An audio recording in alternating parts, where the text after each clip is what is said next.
Chào các bạn, rất vui được gặp lại các bạn. Chúc các bạn một buổi tối vui vẻ. Hôm nay mình sẽ hướng dẫn các bạn làm hoa thủy tiên bằng kẽm nhung. Các bạn cùng theo dõi nhé.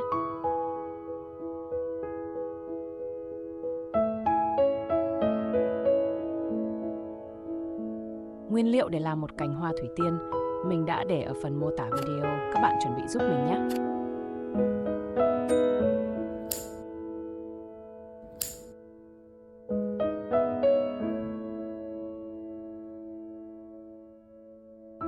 Để làm một bông hoa thủy tiên, các bạn dùng 3 sợi kẽm màu trắng dài 30 cm và một sợi kẽm 10 cm.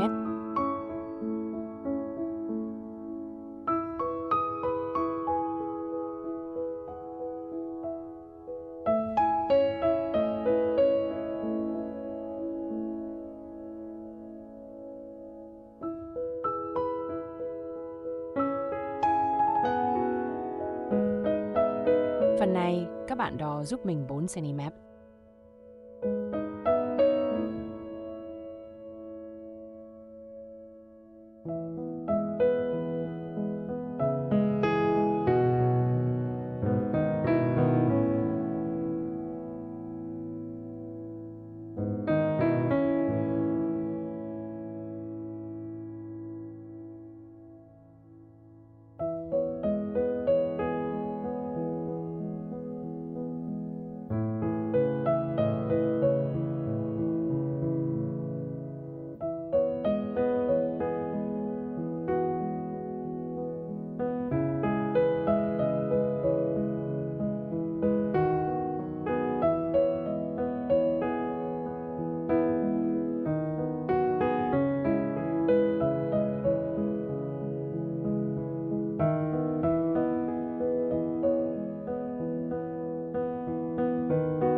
Tiếp đến làm phần nhụy hoa, các bạn sử dụng một sợi kẽm nhung màu vàng và 5 sợi nhụy hoa nhé.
Dùng bảng phấn màu mắt để tô màu cho nhụy hoa.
Bây giờ mình sẽ làm nụ hoa.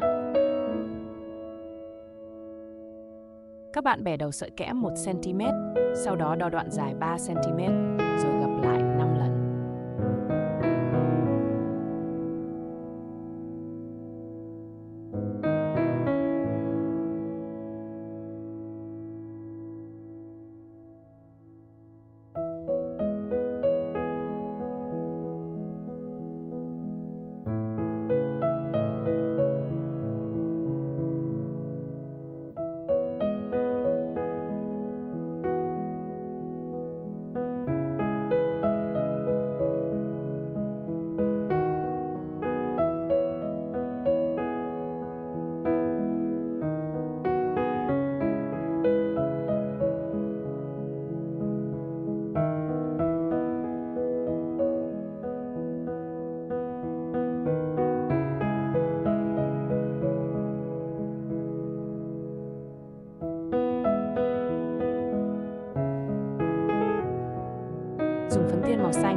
Bây giờ mình sẽ làm lá hoa.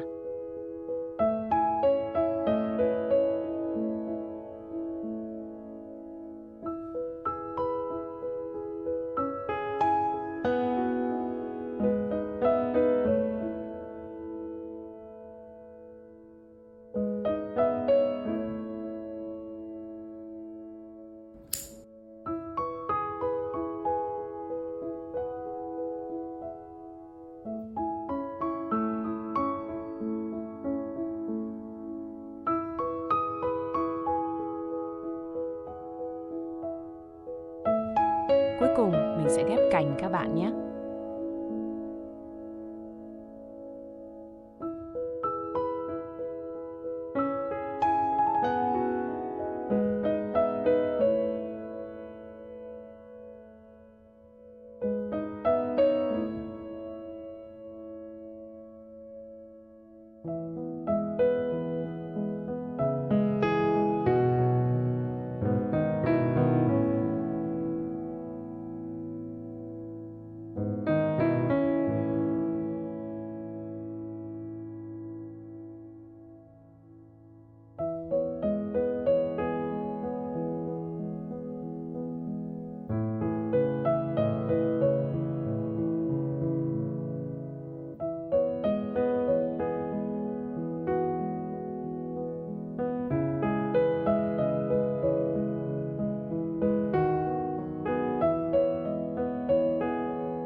Vậy là đã hoàn thành một cành hoa thủy tiên rồi.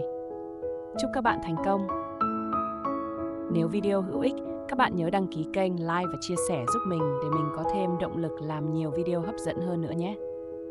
Xin cảm ơn. Xin chào, hẹn gặp lại.